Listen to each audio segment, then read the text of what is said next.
Hello students, welcome to Gateway Classes. तो बेटा data structure हम लोग पढ़ रहे हैं और यूनिट 1 का आज लेक्चर नंबर 7 डिस्कस करेंगे। लास्ट लेक्चर में हमने वन डायमेंशनल एरे का एड्रेस कैलकुलेशन फार्मूला पढ़ चुके हैं और उसके बाद हम जो वन डायमेंशनल एरे है, एरे के अंदर किसी एलिमेंट को अगर इंसर्ट करना है, डिलीट करना है या दो एरेज को मर्ज करना है तो उसके लिए क्या सूडो कोड होता है, क्या लॉजिक होता है, that we have covered in the previous lecture. ठीक है, तो आज वाले लेक्चर में हम टू डायमेंशनल एरे की बात कर रहे हैं। जैसे वन डायमेंशनल एरे में सिंगल डायमेंशन होती थी, ऐसे ही एरे जो है वो मल्टीपल डायमेंशंस के साथ हम बना सकते हैं। आप लोगों ने फर्स्ट ईयर में भी पढ़ी है, उसी चीज को थोड़ा एक्सटेंड करके उसकी अंडरस्टैंडिंग इंक्रीज करते हैं। तो मल्टी डायमेंशनल एरे क्या होते हैं, किस तरह से काम करते हैं, उसमें मल्टी डायमेंशनल एरे में जो पहला एरे हम इंपॉर्टेंटली डिस्कस करेंगे वो है टू डायमेंशनल एरे। आपने देखा था सी प्रोग्रामिंग में जब भी हम मैट्रिसेस के प्रोग्राम बनाते थे तो हम 2D एरे यूज करते थे। ठीक है, वो आइडिया यहाँ पर देखेंगे। टू डायमेंशनल एरे के केस में मैट्रिक्स मल्टीप्लिकेशन का एल्गोरिथम एक बार एग्जाम में आया है, ये प्रोग्राम ऑलरेडी आप फर्स्ट ईयर में कर चुके हैं। ये एल्गोरिथम मैं आपको दिखाऊंगी और साथ में अच्छा एक और इम्पॉर्टेंट बात है बेटा, मैंने पहले भी कहा था कि एरे के ऊपर कुछ बेसिक प्रोग्राम्स आपको आने चाहिए। ठीक है, और वो बेसिक प्रोग्राम आप पहले रिवाइज करेंगे। डेटा स्ट्रक्चर मैं पढ़ा रही हूँ, मैं डेटा स्ट्रक्चर से रिलेटेड सारी चीजें यहाँ पर कराऊंगी और साथ में जो एडिशनल इंफॉर्मेशन है एरे की वो आप फर्स्ट ईयर में पढ़ के आए हैं। मैं देखूंगी कुछ अगर पीपीएस के कुछ एक दो लेक्चर्स जहां पर वो चीजें आपकी कवर अप हो जाएं वो मैं आपके डेटा स्ट्रक्चर के लेक्चर के साथ इंक्लूड करा दूंगी। ठीक है, तो वहां से आप थोड़ा थोड़ा एरे के बारे में देख सकते हैं, क्या क्या बेसिक चीजें हैं वो आपको यहाँ पर रिपीट करने की रिक्वायरमेंट नहीं रहेगी। फिर उसके बाद देखेंगे एरे का एड्रेस कैलकुलेशन फॉर्मूला। जब हम इंडेक्स जैसे हमने वन डी एरे के लिए इंडेक्स एड्रेस कैलकुलेशन किया था, ऐसे ही टू डायमेंशनल एरे में भी अगर किसी एक पर्टिकुलर इंडेक्स पर जाके किसी एलिमेंट का एड्रेस हमें कैलकुलेट करना है तो वो हम डायरेक्टली उसके लिए हमें फॉर्मूला एक्वायर करेंगे, उसको डिराइव करेंगे। दोनों केसेस में, रो मेजर में और कॉलम मेजर में, बेसिकली जो 2D एरे हैं वो दो तरीके से रिप्रेजेंट होता है, रो मेजर और कॉलम मेजर, दोनों तरीके से इसको देखेंगे। और साथ में AKTU में जो PYQ आए हैं इन पूरे टॉपिक्स पे वो सारे आपके इस लेक्चर में कवर हो जाएंगे। ठीक है, तो इंपॉर्टेंट लेक्चर है एग्जाम के हिसाब से, इसको ध्यान से आपको पढ़ना है। देखिए, तो सबसे पहला आइडिया क्या है, मल्टी डायमेंशनल एरेज। हमें पता है एरे क्या होता है। एरे एक ऐसा डेटा स्ट्रक्चर है जिसमें हम होमोजीनियस एलिमेंट्स को स्टोर करते हैं और वो सारे element back to back memory locations पर स्टोर होते हैं। ये बात हमें पता है। होमोजीनियस मतलब जितने भी एलिमेंट्स आप एरे के अंदर स्टोर करेंगे वो सारे सेम टाइप के होंगे, है ना, इतनी बात तो क्लियर है। अब दो तरह से हम एरे को बना सकते हैं, एक तो सिंगल डायमेंशन मतलब सिर्फ एक ही डायमेंशन आप size of the array, linear array जिसमें लिस्ट ऑफ एलिमेंट्स को हम बेसिकली कह देते हैं, है ना। And array can have multiple dimensions also. तो मल्टीपल डायमेंशंस में जो सबसे कम आती है, सबसे छोटा वाला केस आता है वो आता है टू डायमेंशनल एरे। फिर उसके बाद हम पढ़ते हैं थ्री डायमेंशनल एरे और फिर उसके बाद आप नंबर ऑफ डायमेंशंस को कितना भी बढ़ा सकते हैं, उसको जनरली हम बोल देते हैं एन डायमेंशंस एरे। एन मतलब number of dimensions of the array. ठीक है, अब a multi-dimensional array can be defined as an array that has more than one dimension। जिसकी भी एक से ज्यादा डिमेंशन होगी उसे मल्टी डायमेंशनल बोलेंगे, है ना। मेनली कौन कौन से हैं, 2D एरेज हैं जिनकी 2 डायमेंशन है और 3D एरेज है जिनकी 3 डायमेंशन है। तो जनरल फॉर्म जो है किसी भी ND एरे को डिक्लेयर करने के लिए, अगर n डायमेंशन हैं तो this is the general form that how we declare n dimensional array, है ना। इस तरह से हम किसी भी n डायमेंशनल एरे को डिक्लेयर कर सकते हैं। इस डिक्लेरेशन में हमने क्या किया, टाइप क्या है, किस टाइप के एलिमेंट्स आप इसके अंदर स्टोर करेंगे। ARR is the name of array और ये dimension 1, dimension 2 up to dimension n, उन सबका साइज अलग अलग दिया हुआ है। बिल्कुल you need not to worry, example के साथ पूरा सॉल्व करना सीखेंगे हम इन्हें कैसे करते हैं। ठीक है, तो this is the general form. अगर एग्जाम में कोई एक आध नंबर में पूछ ले थ्योरी में तो at least you should be able to write it. ठीक है, उसके बाद टाइप क्या है, किस टाइप के एलिमेंट्स स्टोर्ड हैं, ARR नाम है और साइज 1 साइज 2 जो है वो हर एक डायमेंशन के साइज है। ये तो बेसिक जो डेफिनेशन होती है किसी भी चीज की, ये मल्टी डायमेंशनल एरे की बेसिक डेफिनेशन है। अब कितने टाइप के मल्टी डायमेंशनल एरे होते हैं वो देखना है। दो कॉमन टाइप के हैं, एक 2D एरे और एक 3D एरे। दो टाइप के मल्टी डायमेंशनल एरे आपके पास होते हैं। ठीक है, तो सबसे पहले इंपॉर्टेंट बात क्या है कि हमें 2D एरे समझना है। जब हम 2D एरे समझ पाएंगे तब हम 3D एरे की तरफ को चलेंगे, है ना। अब देखो, मान लीजिए, चलो यहाँ पर हमने क्या एग्जांपल ले रखा है, ये एग्जांपल ले रखा है तो यहाँ पर मैं लिख देती हूँ। सपोज मैंने एक 2D एरे डिक्लेयर किया, क्या, इंट ए, एग्जांपल हमने लिया है 10 20। चलो छोटा लिखते हैं, पहले एक छोटा एग्जांपल लेते हैं, इंट ए 3 4। ये मैंने एक 2D एरे डिक्लेयर किया, है ना। अभी तक जो हमने सी प्रोग्रामिंग में पढ़ा है, हमें क्या कहा था कि 2D एरे जो है वो मैट्रिसेस की तरह होता है ना।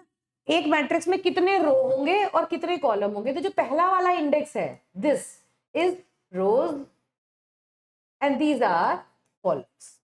इसका मतलब क्या हुआ कि अगर हम एक पेज की बात करें, अगर हम सी प्रोग्रामिंग में इम्प्लीमेंटेशन की बात करें तो हम मैट्रिक्स कह देते हैं। नहीं तो इन जनरल 2 डायमेंशनल एरे मतलब एक पेज जिसमें कुछ नंबर ऑफ रोज हैं और कुछ नंबर ऑफ टेबल्स हैं, वो सॉरी कॉलम्स हैं, ठीक है। तो अब 3 4 अगर कोई एरे है, तो अगर मान लो हम इसके कुछ एलिमेंट्स लिखने लगे, जैसे मान लो मैंने एरे 3 4 है, तो इसका मतलब है 3 रोज हैं और 4 कॉलम है ना। तो 1 2 3 4 1 2 3 4 1 2 3 4 इस तरह का कोई पेज हमारा निकल के आएगा, है ना, जिसमें 3 रोज होंगी, row number 1, row number 2, row number 3, 3 row होंगी और हर एक रो में 4 कॉलम्स हैं। These are columns and these are, ये जो है ये है रोज, ठीक है। इस डायमेंशन में रोज आती हैं, इस डायमेंशन में कॉलम आ जाते हैं। तो 4 columns are there and 3 rows are there, ठीक है। इतनी बातें यहाँ पर हमें समझ में आ रही है।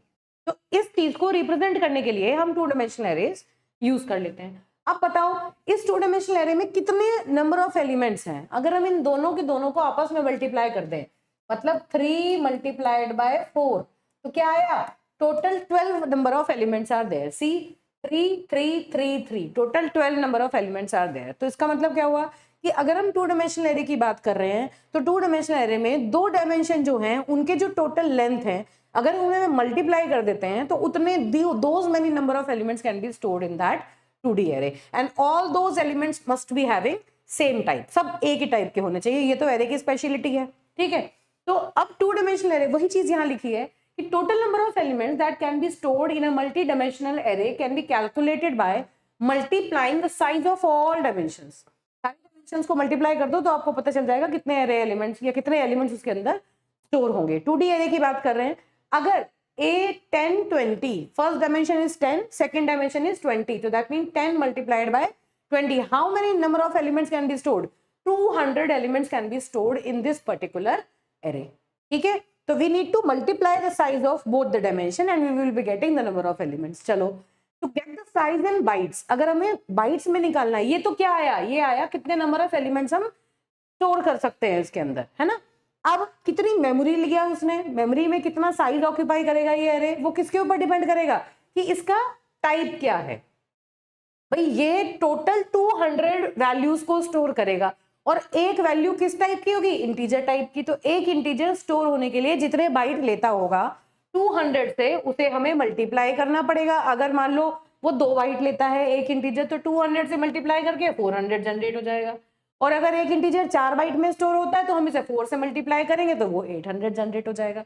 तो कहने का मतलब क्या हुआ कि एरे में नंबर ऑफ एलिमेंट्स आइडेंटिफाई करने के लिए तो आप डायमेंशंस को मल्टीप्लाई कर दीजिए और टोटल कितनी मेमोरी उसने ऑक्यूपाई की उसको फाइंड आउट करने के लिए number of elements multiplied by size of one element, है ना। जितने भी बाइट एक एलिमेंट स्टोर होने में लेता है, those many number of bytes will be occupied by this particular array। तो first we need to find the how many number of elements are there, then we need to find how many number of bytes are there, ठीक है। तो this is how we can calculate these many things। बहुत simple बातें हैं, हम already इन्हें first year में पहले से ही कर चुके हैं, है ना। लेकिन फिर भी कुछ बच्चे होंगे जिन्हें डाउट्स होंगे, वो यहाँ पर आपको सबसे पहले क्लियर कर लेने हैं। मैं बार बार ये बात कह रही हूँ, अभी आपके पास टाइम है। जो बच्चे अभी से पढ़ रहे हैं डेटा स्ट्रक्चर, वो पैरेलली अपना फर्स्ट ईयर में जो अपने सी प्रोग्रामिंग पढ़ी है उसमें लूप्स, एरे, फंक्शन, स्ट्रक्चर और पॉइंटर, ये 4-5 कॉन्सेप्ट्स अपने रिवाइज करें, थरली रिवाइज करें। उसके बाद आप डेटा स्ट्रक्चर की प्रोग्रामिंग पढ़ना स्टार्ट करेंगे तो आपको अच्छे से समझ में आएगी, आप नए प्रोग्राम्स बना पाएंगे बेटा, वरना बेसिक्स में आप फंस जाएंगे, ठीक है। तो अभी आपके पास प्लेंटी ऑफ टाइम है, आप टाइमली बहुत जल्दी कुछ चीजें प्रैक्टिस करके एटलीस्ट अपनी अंडरस्टैंडिंग सी प्रोग्रामिंग में बना लें। चलिए अब 2 डायमेंशनल एरे के केस में मैं एक दो एग्जांपल लेती हूँ और इसके हिसाब से हम चीजों को डिस्कस करते हैं। तो 2 डायमेंशनल एरे किस तरह से विजुअलाइज किया जा सकता है, देखो समझो, पहले सी प्रोग्रामिंग के हिसाब से समझो, सिंपल समझो। अभी हम डेटा स्ट्रक्चर की बात ही नहीं कर रहे। ये सोचो कि हमने जब सी प्रोग्रामिंग पढ़ी थी तो हमने 2D एरे को कैसे डिक्लेयर किया था। मान लो मैंने यहाँ लिखा int a3 ये क्या कहता है, ये कहता है 3 रो और हर एक रो में 3 कॉलम, यही बात कहता है। मैंने अगर इस एरे को डिक्लेयर करना है, मान लो चलो मैंने इसको यहीं पे इनिशियलाइज कर दिया है ना, तो पहली रो मान लो मैंने ली 2 1 माइनस, चलो -1 2 1 -1 कॉमा, दूसरी रो है 1 2 3 कॉमा, तीसरी रो है 4 5 6। ये 3 रोज हैं, इनको मैंने इस तरह से डिक्लेयर कर दिया है ना। ये क्या है, ये एक 2D एरे है। 2D एरे बेसिकली क्या होता है, 2D array is the combination of 1D arrays. देखो पहला 1D एरे, दूसरा 1D एरे, तीसरा 1D array. One dimensional arrays को ही अगर आप स्टैकअप कर दें तो आपका 2D एरे बन जाता है। कैसे, अब अगर इसी चीज को मैं लिखने लगूं तो क्या मतलब हुआ, किस तरह से मुझे नजर आ रही है, ये इस तरह से देख सकते हैं इसे हम। पहली रो है 2 1 -1, दूसरी रो है 1 2 3 और तीसरी रो है 4 5 6, है ना। तो ये जो 2D एरे है इसको हमने इस तरह से रिप्रेजेंट कर दिया। ये रोज हैं, ये कॉलम्स हैं। अगर मैं रो और कॉलम को इंडेक्स में इंडेक्स दे दूं, मान लो हमारा इंडेक्स 0 से शुरू होता है, 0 1 2, ऐसे ही इसको इंडेक्स दे दें 0 1 2, ये हमारे इंडेक्स हो गए रो के और कॉलम के। This is row number 0 1 2, this is column number 0 1 2, ठीक है। तो अब क्या हम कह सकते हैं, this 2D array is the combination of one dimensional array, this is the first 1D array. C कैसे कह रहे हैं हम इस बात को, चलो मैं थोड़ा डॉटेड लाइन बना देती हूँ जिससे कि अलग से ये चीज अच्छे समझ में आ जाए। क्या है ये, पहला 1D एरे, ये पहला 1D एरे, ये दूसरा 1D एरे है और ये तीसरा 1D एरे है ना। देखो this is first 1D array, this is second 1D array and this is third 1D array. In general अगर हम इसे इस तरह से देखें इम्प्लीमेंटेशन में, तो इस तरह से हम एरे को डिवाइड कर सकते हैं। That is why used to say that 3D या 2D array is a stack of 1D arrays. One dimensional arrays को स्टैक की फॉर्म में लगा दो तो वही कॉम्बिनेशन ऑफ 1D एरे है, जिसमें बहुत सारे, कितने 1D एरे हैं ये बता देता है पहला वाला जो है आपका, है ना। तो अब ये जो 2 डायमेंशनल एरे है, अगर हम इसे मेमोरी में स्टोर करने लगे तो मेमोरी में इसको स्टोर करने के दो तरीके हैं। जब भी हम किसी 2D एरे को मेमोरी में स्टोर करते हैं, देखो जब वन डायमेंशनल एरे की बात की तो वन डायमेंशनल एरे तो पूरा लिस्ट ऑफ एलिमेंट्स की तरह मेमोरी में स्टोर होता है ना। लेकिन जब 2D एरे को आप मेमोरी में रिप्रेजेंट करते हो तो उसके दो तरीके हैं। How will you represent it into the memory, two ways are there.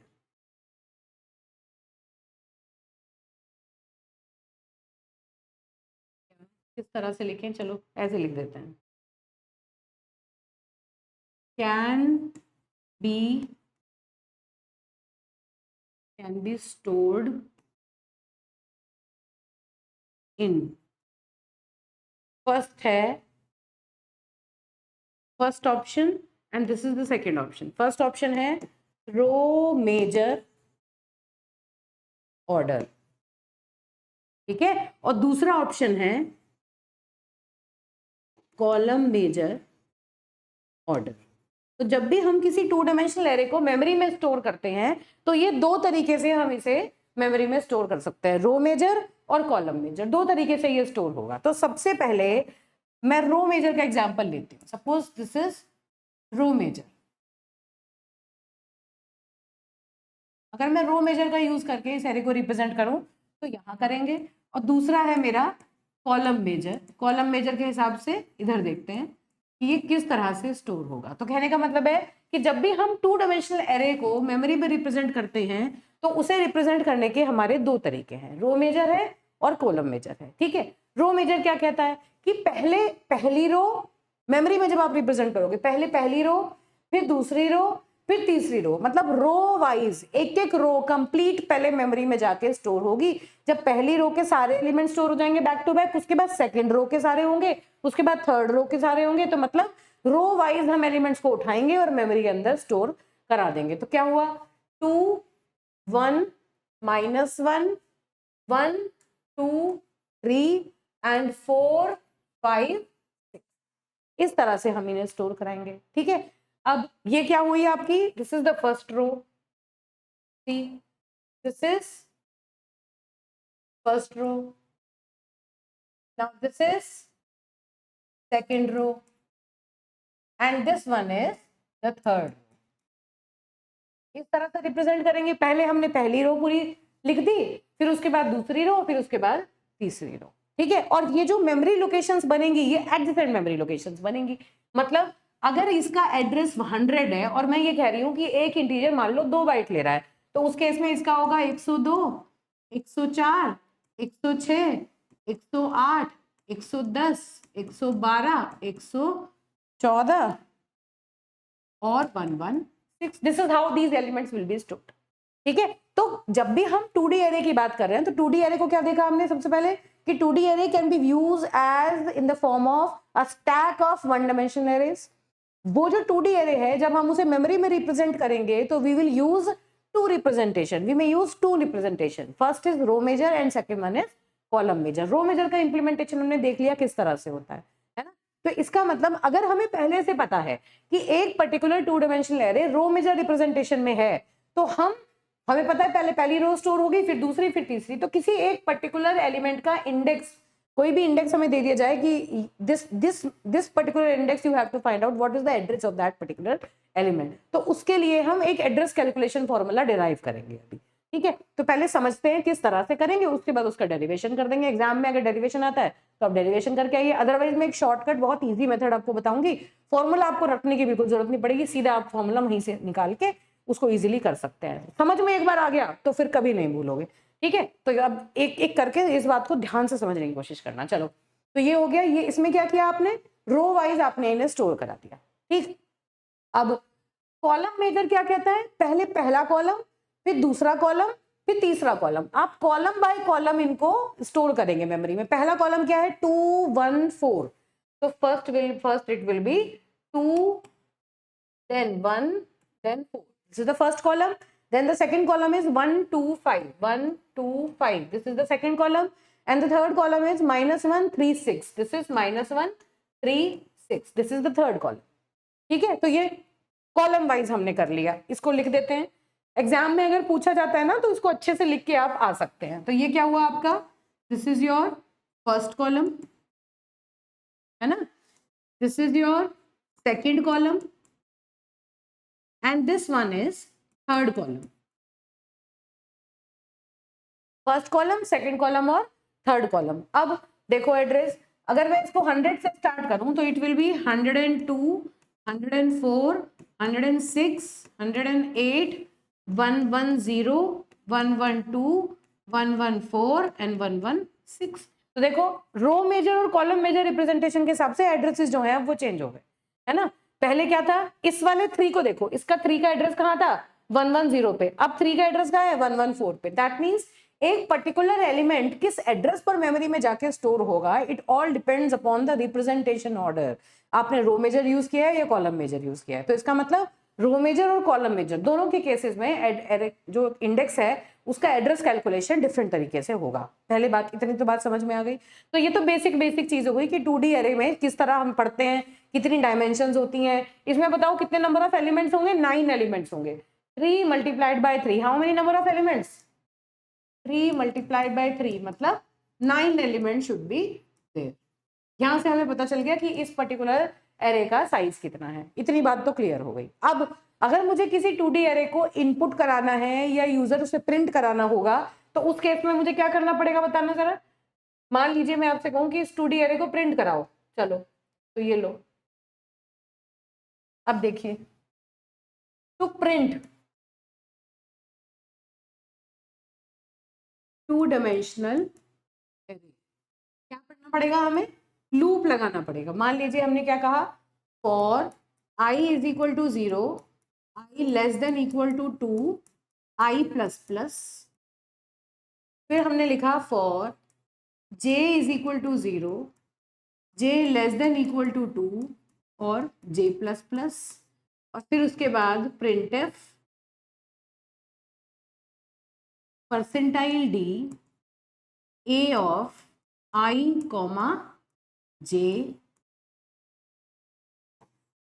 printf slash n close. अब जरा इस कोड को वो ध्यान से आपको ऑब्जर्व करना है। 2D एरे यहाँ बना लेते हैं, जो भी 2D एरे हमने लिया था वही वैल्यू यहाँ पे कॉपी कर लेते हैं। सेम एग्जांपल से कॉपी करेंगे ताकि कोई कंफ्यूजन ना आए। 2 1 -1, this is 2 1 -1, then 1 2 3 4 5 6, this is 1 2 3 4 5 6, ये रोज हैं 0 1 2 और ये कॉलम्स हैं 0 1, ये रो हैं और ये मेरे कॉलम्स हैं। ठीक है, इस तरह से हमने 2 डायमेंशनल एरे ये बना रखा है। अब इस डायरेक्शन में इन वैल्यूज को होल्ड करने के लिए मैंने आई यूज किया और इन वैल्यूज को होल्ड करने के लिए मैंने जे यूज किया। तो इसका मतलब एक टाइम पर रो नंबर कौन बता रहा है, आई बता रहा है, और कॉलम नंबर बता रहा है जे। इतनी बात हमें समझ में आ गई है ना।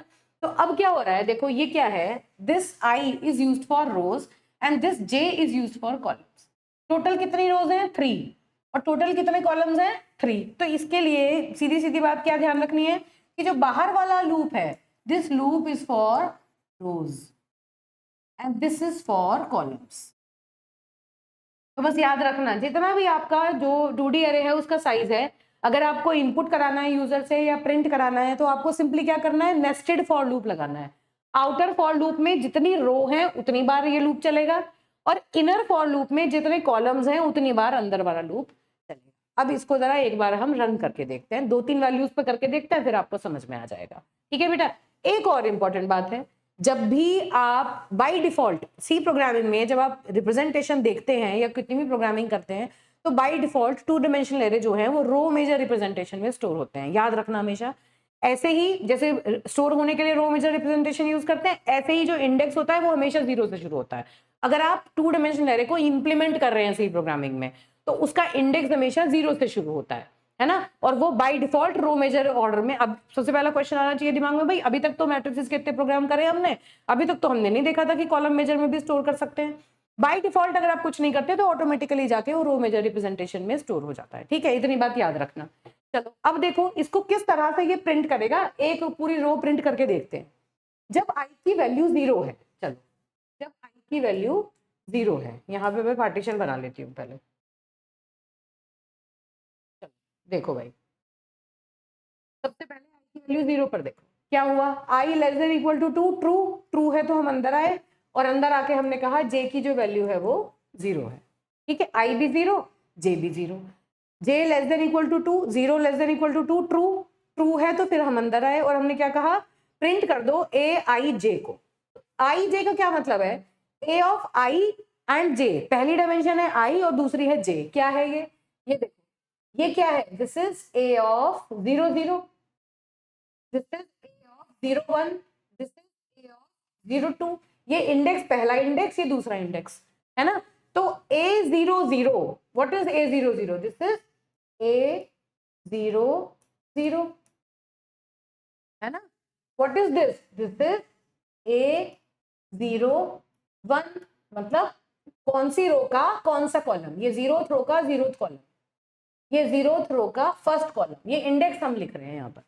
ठीक है बेटा, तो और ये क्या हुआ आपका, what is this, this is a0 2, 0th रो का सेकंड कॉलम। इस तरह से हम इन वैल्यूज पे नेविगेट करते हैं। तो सबसे पहले जब आई की वैल्यू 0 है, जे की वैल्यू 0 है, तो आप अंदर आए और आपने क्या प्रिंट कर दिया, a0 0। a0 0 क्या है, 2, तो क्या प्रिंट हुआ, 2, जो प्रिंट हो रहा है उसे हम यहाँ लिखते जा रहे हैं, 2 प्रिंट हो गया। ठीक है, अब जब 2 प्रिंट कर दिया तो ये लूप खत्म हो गया।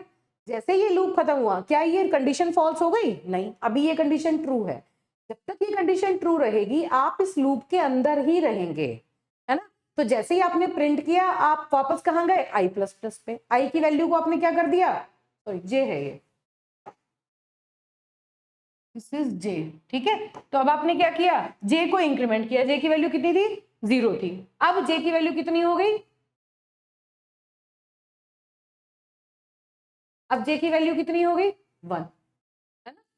जे की वैल्यू हो गई 1, 0 से +1 कर दिया, 1 हो गई। 1 less than equal to 2, true true है तो आप फिर इसके अंदर आए, आपने फिर आई और जे प्रिंट किया। ए आई की वैल्यू कितनी है अभी, 0 ही है, और जे की वैल्यू क्या हो चुकी, 1 हो चुकी, तो a0 1 will be printed. What is a0 1, 0 1, this is 1, तो 1 विल बी प्रिंटेड। देखो ये प्रिंट हो जा रहे हैं, आउटपुट जो है ये यहाँ पर हमें मिलता जा रहा है। ठीक है, 2 और 1 हमारे प्रिंट हो गए। अब फिर हम वापस गए, फिर जे की वैल्यू इंक्रीमेंट की, जे की वैल्यू कितनी हो गई, 2, 2 less than equal to 2, true true है तो फिर अंदर आए और फिर क्या प्रिंट किया, 0 2, a0 2, 02 क्या प्रिंट हुआ, 1 प्रिंट हुआ। तो देखो पूरी रो प्रिंट हो गई है ना, रो बाय रो हम प्रिंट कर रहे हैं। अब क्या हुआ, फिर गए आप जे की वैल्यू इंक्रीमेंट की, कितनी हो गई 3, 3 less than equal to 2, false. False जैसे ही हुआ इस लूप के बाहर आ गए आप। जब आप बाहर आए तो आपने क्या किया, न्यू लाइन, न्यू लाइन मतलब अब जो भी प्रिंट होगा वो नेक्स्ट लाइन में प्रिंट होगा। तो कर्सर जो था वो आपने यहाँ लाके छोड़ दिया, प्रिंट नहीं हुआ, अभी जो कर्सर है जहां प्रिंट होगा वो नेक्स्ट लाइन में आ गया। अब बाहर वाला लूप भी खत्म हो गया, एक बार आइट्रेशन चल गई, फिर दोबारा आप जाओगे। अब आई की वैल्यू इंक्रीमेंट होगी, और आई की वैल्यू कितनी, यहाँ देखो, यहाँ जे की वैल्यू 2 हो गई थी, 2 के लिए भी हमने प्रिंट कर दिया था। ठीक है, नाउ आई विल बी 1। जब आई की वैल्यू 1 हुई, i less than equal to 2, true, true है तो फिर ये अंदर आएगा, है ना। फिर जे की वैल्यू 0 1 2 3 बार चलेगा, ये लूप 3 बार चलेगा। तो क्या लिखेंगे, जे की वैल्यू 0, फिर जे की वैल्यू 1, फिर जे की value 2। Again this internal loop, inner loop will run 3 times. जब ये 3 बार चल जाएगा फिर न्यू लाइन करेगा, तीनों बार चलेगा और तीनों वैल्यूज प्रिंट कर देगा 1 2 3, फिर न्यू लाइन कर देगा, है ना, फिर न्यू लाइन कर देगा। फिर आई की वैल्यू कितनी हो जाएगी, 2 इंक्रीमेंट होके। फिर उसके बाद जे की वैल्यू 0, जे की वैल्यू 1 और जे की वैल्यू 2 होगी, और फिर ये 4 5 6 को प्रिंट कर देगा। फिर वापस इंक्रीमेंट करेंगे तो आई वाली कंडीशन फॉल्स हो जाएगी। तो इस तरह जो 2D एरे है, या 2D एरे को हम जब किसी इंप्लीमेंटेशन में प्रिंट या इनपुट कराते हैं तो हमें नेस्टेड फॉर लूप का यूज करना पड़ता है। बाहर वाला जो लूप होता है वो रोज के लिए होता है, और अंदर वाला लूप जो होता है वो कॉलम्स के लिए होता है। कितनी रो है कितने कॉलम है उसके हिसाब से आप इनकी कंडीशंस को बना लेते हैं। 3 रो थी तो 0 से लेकर 2 तक का लूप चला दिया हमने, क्योंकि हम इंडेक्स के साथ बात कर रहे हैं और इंडेक्स हमारा 0 से शुरू होता है। ठीक है, तो इस तरह से बेसिकली हम प्रिंट करना है, या आपको 2D एरे के ऊपर कोई काम करना है, जैसे मैट्रिक्स का मल्टीप्लिकेशन आपने किया था, ट्रांसपोज किया था, एडिशन किया था, लोअर ट्रायंगुलर मैट्रिक्स प्रिंट की थी, या लोअर ट्रायंगुलर मैट्रिक्स के सारे एलिमेंट्स का सम निकाला था, तो वो बहुत सारी चीजें ऑलरेडी फर्स्ट ईयर में मैंने पढ़ा चुकी हैं। और तो बेसिक जो प्रोग्राम है वो मैं आपको यहाँ पर अवेलेबल करा दूंगी। ठीक है, बाकी प्रैक्टिस आप इसकी करते रहिए। ठीक है, तो इतनी बात हो गई। ये तो बेसिक 2 डायमेंशनल एरे का आइडिया हो गया कि इस तरह से 2D एरे जो होता है ऐसे मेमोरी में जाता है और इस तरह से काम करता है। अब जो डेटा स्ट्रक्चर में हमें मेन पढ़ना है वो क्या है, कि किसी 2D एरे का इंडेक्स एड्रेस कैलकुलेशन फॉर्मूला हमें डिराइव करना है।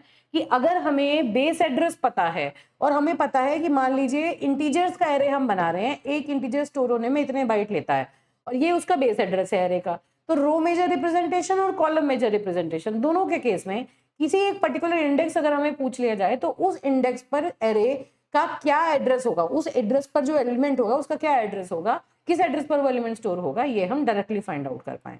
तो एरे का सबसे बड़ा बेनिफिट ये है कि एरे के अंदर जो भी एलिमेंट्स स्टोर होते हैं वो कॉन्टिग्युअस मेमोरी लोकेशन पे स्टोर होते हैं। तो we should be able to access directly that element, है ना। हमें शुरू से आखिरी तक प्रोसेस करने की जरूरत नहीं होती, हम जिस एलिमेंट को चाहें डायरेक्टली वहां से एक्सेस कर सकते हैं। क्योंकि एरे के केस में एरे को मैं किसी भी एलिमेंट को एक्सेस करने में ऑर्डर ऑफ 1 टाइम लगता है, मतलब सिंगल ऑपरेशन में आप उस एलिमेंट को एक्सेस कर लेते हैं। इस चीज को फैसिलिटेट करने के लिए हमें इंडेक्स एड्रेस कैलकुलेशन फॉर्मूला समझ में आना चाहिए कि कैसे हम उसको फेच करेंगे।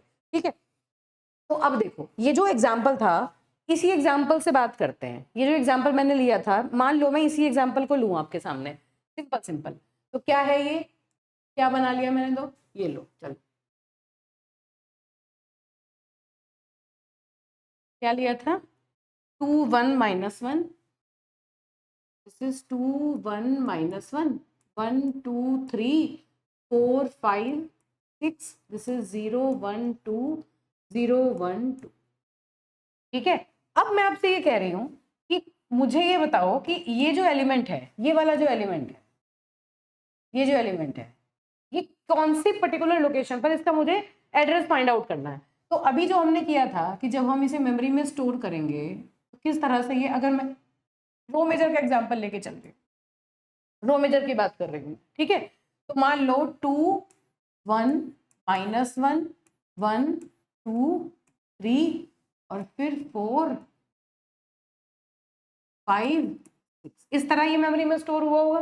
पहले पहली रो, फिर दूसरी रो, फिर तीसरी row. This is the first row, this is second row, and this is third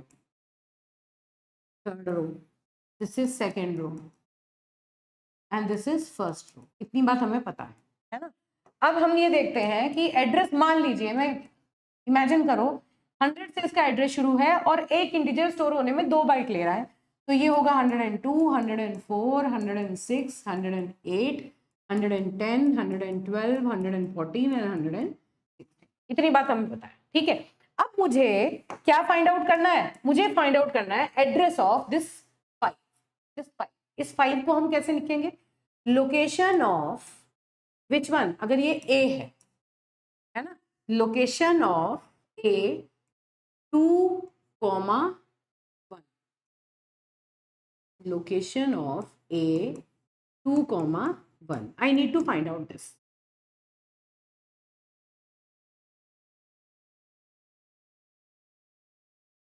इसको मुझे फाइंड आउट करना है ना। 2,1 इसकी लोकेशन क्या है, लोकेशन मतलब इसका एड्रेस मुझे फाइंड आउट करना है। किस तरीके से इसकी लोकेशन फाइंड आउट कर सकते हैं, सबसे पहली बात तो ये कि सबसे पहली बात क्या हुआ कि इस एलिमेंट तक पहुंचने के लिए मुझे कितने एलिमेंट्स को यहाँ स्किप करना पड़ेगा, है ना। अब जरा ध्यान से समझो, अगर हम रो मेजर ऑर्डर की, सबसे पहली बात तो जो बेस एड्रेस है, जो भी बेस एड्रेस है वो तो हमें लेना ही लेना पड़ेगा भाई। 100 से तो एरे स्टार्ट ही हो रहा है, तो बेस एड्रेस से लेके आगे और कितने बाइट तक हमें ट्रैवल करना पड़ेगा, कितने एलिमेंट हमें, सबसे पहले हमें क्या निकालना है, कितने एलिमेंट स्किप करने पड़ेंगे। अब देखो ये 5 है, इस 5 तक पहुंचने के लिए मुझे कितने एलिमेंट्स स्किप करने पड़ेंगे, सबसे पहले तो मुझे ये निकालना है, how many elements I need to skip. ये सबसे बड़ी मेजर चीज है जो मुझे कैलकुलेट करनी है। बस जहां वो कितने एलिमेंट मुझे स्किप करने हैं मैंने ये निकाल लिया, उन नंबर ऑफ एलिमेंट्स को मैं एक एलिमेंट कितने बाइट लेता है मल्टीप्लाई कर देंगे तो देख लेंगे कितने बाइट स्किप करने हैं। तो बेस एड्रेस में उतने बाइट ऐड कर दोगे तो आपको एड्रेस मिल जाएगा उस पर्टिकुलर एलिमेंट का, है ना। ये बात सीधी सीधी समझ में आती है क्या, फिर से सुनो ध्यान से। जिस एलिमेंट का आपको एड्रेस फाइंड आउट करना है, कौन सा एलिमेंट है, 5, ये 5 है, इसका एड्रेस फाइंड आउट करना है। तो 5 तक जाने में शुरू से बेस एड्रेस हमें रहेगा पता है, बेस एड्रेस से 5 तक पहुंचने में कितने एलिमेंट आपको स्किप करने हैं, आपको ये निकालना है। जब आप ये पता कर लेंगे टोटल नंबर ऑफ एलिमेंट जो आपको स्किप करने हैं वो कितने हैं, तो ये पता करने के बाद आप एक एलिमेंट कितने बाइट लेता है वो को मल्टीप्लाई कर देंगे उसके अंदर, तो आपको पता चल जाएगा कि कितने नंबर ऑफ बाइट्स आपको आगे जाना है। तो बेस एड्रेस में उतने बाइट ऐड कर दोगे तो आपको उस पर्टिकुलर इंडेक्स पर जो एलिमेंट है उसका एड्रेस मिल जाएगा, है ना। तो पहला मुद्दा क्या है हमारा कि यहां तक पहुंचने के लिए, इस एलिमेंट तक पहुंचने के लिए कितने एलिमेंट हमें स्किप करने हैं, पहली बात। तो अब कौन सी रो है ये, पहली, दूसरी, तीसरी, थर्ड रो है। इस रो तक पहले क्या करेंगे भाई, हमने क्या कहा, रो मेजर रिप्रेजेंटेशन है, तो पहले पहली रो स्टोर होगी, फिर दूसरी रो स्टोर होगी, तब हम इस वाली रो में आएंगे। तो पहले तो ये पूरी 2 रो स्किप होंगी तभी तो इसमें आएंगे। तो how many number of elements we are skipping, how many number of rows, 1 2। तो इसका मतलब सबसे पहले यहां देखो 2 रो हमने स्किप की, 1 2 रोज स्किप कर दी, है ना। अब हर एक रो में कितने एलिमेंट हैं, जितने कॉलम हैं भाई, हर एक रो में कितने एलिमेंट हैं, जितने कॉलम हैं। तो 2 मल्टीप्लाइड बाय कॉलम्स कितने हैं इसमें, मल्टीप्लाइड बाय कॉलम कितने हैं, 1 2 3। 2 तो हमने रो स्किप की, है ना। और अब टोटल 2 तो रो हो गई, 2 रो में कितने एलिमेंट हैं कैसे पता चलेंगे, एक रो में 3 कॉलम है तो 2 रो में 6 कॉलम हो गए, है ना। तो कैसे मिल गया, नंबर ऑफ रोज कितनी स्किप की और हर एक रो में कितने कॉलम हैं, तो ये दोनों पूरी रो स्किप करी, मतलब हमने 6 एलिमेंट्स को स्किप कर दिया। इस एग्जांपल से ये समझ में आ गया हमें। तो अब हम थर्ड रो में आ गए। सबसे पहली बात तो यह है कि 2 रो हमने स्किप कर दी, पहली रो दूसरी रो, 2 तो रो स्किप की, और हर एक रो में कितने एलिमेंट थे, 3 एलिमेंट थे। तो इतने number of these many number of elements we have skipped to reach to this particular row, जिस रो के अंदर ये एलिमेंट है वहां तक पहुंचने में हमने 6 एलिमेंट्स को स्किप कर दिया। इतनी बात खत्म हो गई। अब इस वाली रो के अंदर इससे पहले, यहां तक जाने में इससे पहले कितने एलिमेंट स्किप किए, 1, मतलब कितने कॉलम स्किप किए, 1 2 3, ये कॉलम्स है ना, कितने कॉलम स्किप किए, 1। तो इसका मतलब एक कॉलम स्किप किया, ठीक है, एक कॉलम स्किप किया। एक कॉलम मतलब एक एलिमेंट, ये वाला एलिमेंट, ये पहले वाले कॉलम का एक एलिमेंट हमने यहाँ से स्किप किया। ये क्या आ गया बेटा, ये आ गया आपका how many number of elements you have skipped. See 1 2 3 4 5 6 7 number of elements you have skipped, है ना। फिर से देखो क्या बात हुई है, अगर हम ये मान के चल रहे हैं कि ये जो एरे है हमारा 0 से शुरू हो रहा है, तो हमने कितने एलिमेंट्स यहाँ पे स्किप किए, 1 2 रोज स्किप की, हर एक रो में 3 कॉलम थे, ये क्या है, नंबर ऑफ कॉलम्स, उसे हमने number of rows to be skip से मल्टीप्लाई कर दिया, ये सारे एलिमेंट स्किप हो गए। तो हम इस वाली रो तक पहुंचे, पहले उस रो तक पहुंचो फिर उस कॉलम तक पहुंचना, इस रो तक पहुंच गए, अब उस कॉलम तक जाने के लिए एक एलिमेंट और स्किप किया, These are the number of elements that we have skipped multiplied by size of one element. अगर मैं कहूँ कि एक एलिमेंट 2 बाइट ले रहा है, एक एलिमेंट मेरा 2 बाइट ले रहा है, मान लो W से रिप्रेजेंट करते हैं is equal to 2, that means one element is stored in 2 bytes. 2 bytes में एक एलिमेंट स्टोर होता है ना, टेक्स 2 बाइट्स. तो 2 बाइट को हम इसे मल्टीप्लाई कर दें. मान लो बेस एड्रेस जो है वो है 100 दे रखा है हमें, बेस एड्रेस 100. तो बताओ जरा इसकी लोकेशन क्या आएगी, 100 प्लस 2 इंटू 3 प्लस 1 कितना हो गया, 7 इंटू 2, तो ये क्या हुआ 114. तो देख लो 2 1 पर कौन सा एलिमेंट है, 5, और 5 का एड्रेस क्या था, 140. दिस इज हाउ हम डायरेक्टली इसका एड्रेस जो है वो फाइंड आउट कर सकते हैं. इसको थोड़ा सा नीचे कर देते हैं ताकि ये आइडिया हो कि किस तरह से हमने किया. 100 प्लस 7 इंटू 2 दैट इज 11. अब जब आप 0 से स्टार्ट कर रहे हैं तो ये क्या क्या चीजें हैं, this is base address, array का बेस एड्रेस है ना. ये 2 क्या है, number of rows to be skipped, है ना. What is this 3, this 3 is number of elements या नंबर ऑफ कॉलम्स. कितने कॉलम्स हैं, कॉलम्स इन ईच रो, एक रो में कितने कॉलम्स हैं. What is this one, this one is number of elements to skip in the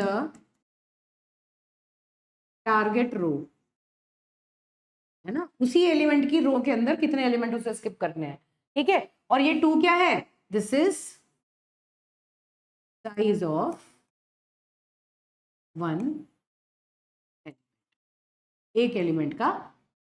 ये सारी की सारी चीजें जब हम मल्टीप्लाई करेंगे तो निकल के आएंगी. क्या है मतलब, this is the base address. ये 2 क्या है, नंबर ऑफ रोज आपने कितनी स्किप की.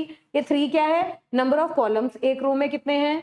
ये 1 क्या है, नंबर ऑफ एलिमेंट्स आपको टारगेट रो में कितने स्किप करने हैं. और ये 2 क्या है कि एक एलिमेंट स्टोर होने में कितने बाइट ले रहा है. तो ये इस तरह से आपने ये कंप्यूटेशन कैलकुलेट कर ली. अब ये तो आसान थी क्योंकि आपने 0 से इसको शुरू किया हुआ था, लेकिन कोई जरूरी है कि आपके इंडेक्स हमेशा 0 से स्टार्ट होगी, ऐसा तो नहीं होता. थ्योरेटिकली हमने पढ़ा था कि इंडेक्स जो है उसे हम लोअर बाउंड बोल देते हैं, और लोअर इंडेक्स को, और जो हाईएस्ट इंडेक्स है उसे हम अपर बाउंड बोल देते हैं. मतलब किसी भी नंबर से जो रो है और कॉलम है वो शुरू हो सकते हैं, ठीक है. तो इसी चीज का आइडिया अब थोड़ा और दूसरे तरीके से लेते हैं. अब हम इसे एक्सटेंड कर देते हैं. मान लो इस तरह से मुझे कोई एग्जाम्पल दिया है, मैं कोशिश कर रही हूँ सिंपल से थोड़ा थोड़ा कॉम्प्लिकेट करके फिर इसका एड्रेस फॉर्मूला हम फाइंड आउट करेंगे. तो ये क्या है, देखो मान लो मुझे कोई एरे दिया हुआ है 10:20 और 50:70. तो ये 10 क्या है, what is this 10, this is lower bound 1 and this is upper bound 1. मतलब ये क्या है, नंबर ऑफ रोज, ये है number of columns. Number of rose, number of columns. Number of रोज कहां से शुरू हो रही है, अब इंडेक्स 0 से शुरू नहीं हो रहा, 10 से लेके 20 तक का रो है. तो ये पहला वाला जो इंडेक्स है, फर्स्ट डायमेंशन है, उसका लोअर बाउंड और उसका अपर बाउंड, ठीक है. ऐसे ही ये सेकंड वाली जो डायमेंशन है, this is second dimension, this is first dimension and this is the second dimension, ठीक है. ये है इसका lower bound 2 and this is upper bound 2. इस तरह से हम इन्हें लिख सकते हैं, है ना. तो सीधी सीधी मुझे क्या समझ में आ रहा है कि नंबर ऑफ रोज कितनी है. सबसे पहले तो ये निकालो, नंबर ऑफ रोज कैसे निकलेंगी, ये कितनी रोज हैं, upper bound UB1 minus LB1 plus 1. पढ़ चुके हैं वन डायमेंशनल एरे में. टोटल नंबर ऑफ एलिमेंट्स कैसे मिलेंगे, अगर ये LB है और ये UB है तो UB1 minus LB1 plus 1. UB1 क्या है, दिस इज 20 माइनस LB1 क्या है, 10 प्लस 1. तो कितने नंबर ऑफ एलिमेंट्स हुए, कितनी नंबर ऑफ रोज हो गई आपकी, रोज हो गई आपकी 11. टोटल 11 रोज आर देयर, ठीक है. ऐसे ही number of columns find out करो. नंबर ऑफ कॉलम्स कैसे मिलेंगे, UB2 माइनस LB2 प्लस 1. तो क्या हुआ नंबर ऑफ कॉलम्स में, 70 minus 50 plus 1 that is 21. 21 columns are there and 11 rows are there. इतनी बात समझ में आ गई हमें. तो देखो अब इस एरे में हम इसको रिप्रेजेंट अगर करें तो किस तरह से रिप्रेजेंट होगा, कहां से रो शुरू हो रही है, ये रो नंबर्स हैं, है ना। तो 10, 11, 12, 13, 14, 15 and so on up to कहां तक, 20 तक। ये तो रोज हो गई, सारी नहीं बनाई मैंने यहाँ डॉट डॉट डॉट करके इसको लिख दिया, ठीक है। ऐसे ही जो कॉलम्स हैं वो कहां से शुरू हो रहे हैं, 50 से शुरू हो रहे हैं, 50, 51, 52, 53, 54, 55, 56 and so on up to 70 तक के मेरे कॉलम्स हैं, ठीक है। इस तरह से हमने ये मैट्रिक्स बना दी। ध्यान रखना इसमें बॉक्सेस मैंने कम बनाए क्योंकि वो बहुत सारी स्क्रीन मेरी ले रहे थे, ठीक है बेटा। अब देखो, अब हमें फाइंड आउट क्या करना है, एड्रेस फॉर्मूला कैलकुलेशन की बात कर रहे हैं। हमें फाइंड आउट करना है A15, 55, ये चीज हमें गिवन है ना। तो मुझे लिखना क्या है, क्या निकालना है, सबसे पहले तो ये देख लो, मुझे चाहिए लोकेशन ऑफ ए क्या 15, 55, थोड़ा सा ऊपर लिख देती हूँ, लोकेशन ऑफ ए 15, 55, मुझे इसकी लोकेशन पता करनी है, ठीक है। और मान लो जो बेस एड्रेस है वो है मेरा 1000, ये हमने मान के रखा है ना। और W जो है उसका साइज है, मान लो W जो है वो 4 है, और इसका जो लोकेशन है ये हमें फाइंड आउट करनी है। दो चीजें हमें पता थी ना, बेस एड्रेस कहाँ से होगा और एक जो एलिमेंट है वो कितने बाइट ले रहा है, ये चीजें हमें पहले से गिवन है। अब निकालते हैं ये A15, 55 देखो इस पूरी मैट्रिक्स में कहाँ लाई करेगा। A15, 15 क्या है, रो नंबर है 15 और कॉलम नंबर है 55, 55 इंडेक्स, और ये है 15, दिस वन है ना। यहां पर जो एलिमेंट है उस एलिमेंट के बारे में हम बात कर रहे हैं, वो यहाँ एग्जिस्ट कर रहा है। तो मुझे बताओ, सबसे पहले हम रो मेजर ऑर्डर की बात कर रहे हैं, अगेन जो भी हम बात कर रहे हैं अभी हम रो मेजर ऑर्डर की बात कर रहे हैं। तो रो मेजर में जब भी आप रिप्रेजेंट करेंगे तो सबसे पहले क्या होगा, इस एलिमेंट तक पहुंचने के लिए जब आप लोकेशन फाइंड आउट करेंगे तो सबसे पहले तो बेस एड्रेस में आपको ऐड करना पड़ेगा, जहां से भी एड्रेसिंग शुरू हुई होगी, है ना, वहां से आपने शुरू कर लिया बेस एड्रेस प्लस। अब देखो कितनी नंबर ऑफ रोज आपको स्किप करनी है, पहले इस रो तक पहुंचोगे क्योंकि रो बाय रो स्टोर होगा, पहले ये वाली रो स्टोर होगी, फिर ये होगी, फिर ये होगी, तो पहले आप इस वाली रो तक पहुंचो। इस वाली रो से पहले कितनी रो स्किप करनी है, 1, 2, 3, 4, 5, है ना। 15th रो में पहुंचने के लिए आपको कितनी रो स्किप करनी है, 1, 2, 3, 4, 5। तो मतलब इसका मतलब अगर 0 से शुरू होता तो यहाँ पे 4 होता, 0 to 4, है ना। अगर ये 10 से शुरू हुआ तो कितनी रो स्किप होंगी, कैसे पता चलेगा, 15 माइनस 10, जो इसका लोअर बाउंड है उसे इसमें से माइनस कर दूं तो मुझे नंबर ऑफ रोज मिल जाएंगी, कितनी रो मैंने यहां से स्किप की। तो क्या किया मैंने, अब ध्यान से देखना, 15 माइनस 10, 15 माइनस 10 क्या कह रहा है, 15th रो मुझे निकालनी है और लोअर बाउंड है रो का 10, लोअर रो का जो इंडेक्स है वो 10 से शुरू होता है, तो 15 माइनस 10 मतलब 5, 1, 2, 3, 4, 5, these many number of rows I have to skip, है ना। अब एक रो में कितने एलिमेंट है भाई, ये तो मुझे पता चल गया कि these many number of rows I have to skip. अब नंबर ऑफ रोज तो मैंने काउंट कर ली, अब मतलब नंबर ऑफ रो मुझे पता चल गई। अब एक रो में कितने एलिमेंट हैं, मुझे टोटल नंबर ऑफ एलिमेंट्स चाहिए। एक रो में कितने एलिमेंट हैं, जितने कॉलम्स हैं, एक रो में कितने एलिमेंट हैं, जितने कॉलम्स हैं। कॉलम कितने हैं भाई, 70 minus 50 plus 1, upper bound minus lower bound plus 1, हमने निकाल रखा है कॉलम कितने हैं, 21 कॉलम्स हैं। तो ये क्या पता चल गया, ये तो मुझे पता चल गया कि इस पर्टिकुलर रो तक आने में, 15th नंबर की रो तक आने में अभी तक हमने कितने, these many number of elements we have skipped, these many number of elements we have skipped। इतनी बात तो समझ में आ गई। यहां तक पहुंचने में 5 रो स्किप की और हर एक रो में 21 एलिमेंट्स थे तो उतने स्किप कर दिए, तो यहां तक का तो स्किप हो गया। अब इसके बाद अब मुझे क्या करना है, ये नंबर ऑफ एलिमेंट जो है ये और स्किप करने हैं।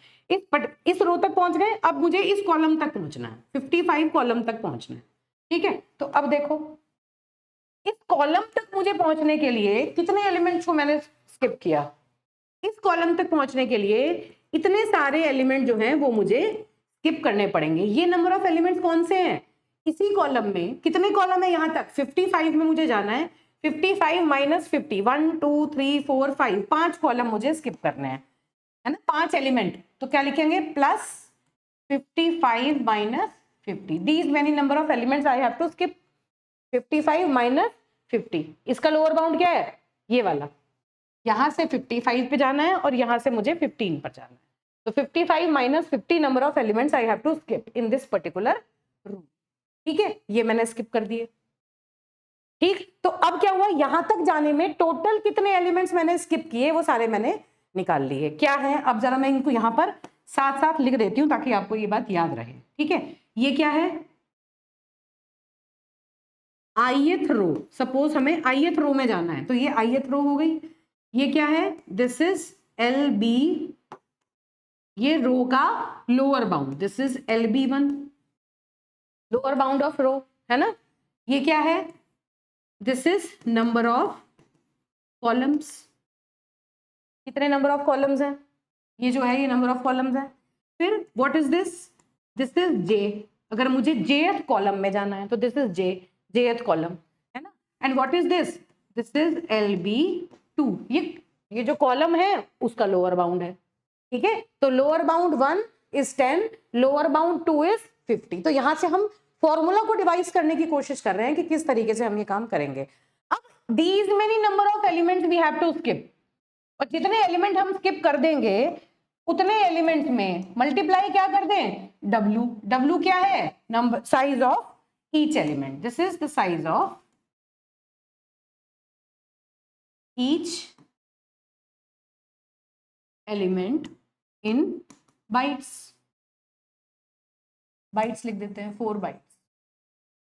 ठीक है, तो इसका मतलब इस तरह से हम इसके बेस एड्रेस में ये वैल्यूज ऐड कर देंगे तो हमें ये चीजें मिल जाएंगी. तो यहां से सीधा सीधा फॉर्मूला हमें नजर आ रहा है ना, क्या, कि जो भी वैल्यू आपसे पूछनी है A of I minus LB1 multiplied by number of columns plus जो J की वैल्यू है वो माइनस LB2. इस तरह से आप इसे निकाल सकते हैं, मल्टीप्लाइड बाय W. तो एक जनरल फॉर्मूला अगर मैं यहाँ पे फाइंड आउट करने की कोशिश करूँ, उसको ध्यान से देखना. B प्लस, या यहीं से चलो जनरल फॉर्मूला अगली स्लाइड में लिख देते हैं. चलो यहीं से लिख देते हैं. तो एक जनरल फॉर्मूला हमारा क्या निकल के आया, location of AI J is equal to B plus. देखो अब यहीं से रिलेट करने की कोशिश करना, क्या है ये I जिसका निकालना है, I minus LB1, this is I minus LB1 into number of columns. Number of columns कैसे आए थे, ये देखो नंबर ऑफ कॉलम्स कैसे आए थे, UB2 माइनस LB2 प्लस 1 से. तो हम यहां पर क्या लिखेंगे, UB2 माइनस LB2 प्लस 1, ये नंबर ऑफ कॉलम्स हो गए. ठीक है बेटा, जनरल फॉर्मूला निकाल रहे हैं जो सब पे वैलिड होगा. यहां तक हो गया, plus J minus LB2 plus J minus LB2, है ना, और इस पूरे को मल्टीप्लाई कर दो W से. तो ये पूरा का पूरा आपका क्या आ गया, ये आ गया आपका 2 डायमेंशनल एरे के केस में अगर आप रो मेजर में उसको करते हो तो फिर उसके लिए आपको क्या फॉर्मूला यूज करना है, formula for row major. Row major representation में ये फॉर्मूला आप यूज कर लेंगे. ठीक है, अभी तक तो हमने सिंपली समझ के देख लिया, हमने समझ लिया कि किस तरह से, ये देखो समझ में आना बहुत जरूरी है, क्योंकि किसी भी तरह का कोई क्वेश्चन आ जाए कि इस पर्टिकुलर इंडेक्स पर पहुंचना है, किस तरह से पहुंचेंगे, क्या मल्टीप्लाई किया, ये बातें आपको सीधी सीधी समझ में आएंगी. अब इसी चीज को सिंप्लीफाई करने का एक मैं तरीका आपको बता रही हूँ, इस तरीके को जरा आप ध्यान रखना. क्या है, चलो इसे सिंप्लीफाई कर देते हैं, है ना. कैसे सिंप्लीफाई करें, देखो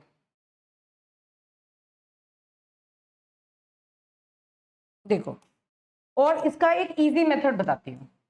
अब देखो आपको क्या दिया हुआ है, मान लीजिए आपको कोई एरे दिया हुआ है और एरे में है LB1 इज टू UB1, ये तो नंबर ऑफ रोज के लोअर बाउंड अपर बाउंड है, comma LB2 is to UB2, ये नंबर ऑफ कॉलम्स के अपर बाउंड और लोअर बाउंड. ठीक है, ये एरे आपको गिवन है और अब इस एरे में ये फॉर्मूला आपको किस तरह से कैलकुलेट करना है ये ध्यान रखना है, इसको सिंप्लीफाई करना है. अभी तो ये सिंपल है, हम कॉलम मेजर में देखेंगे, फिर 3D एरे में देखेंगे, तो ऐसे बहुत सारे फॉर्मूले बन के आ जाएंगे. अब आपको आसानी से क्या, कैसे वो फॉर्मूला आप याद रखेंगे, एक शॉर्टकट मेथड समझो. सबसे पहले देखो बेटा, सबसे पहले आप क्या कैलकुलेट करेंगे, आपको 2 वैल्यूज कैलकुलेट करनी है, E1 E2, ठीक है। E1 और E2 की वैल्यूज क्या होंगी? E1 और E2 का मतलब है effective index. Effective index E1 क्या लिख देती हूँ, कैलकुलेट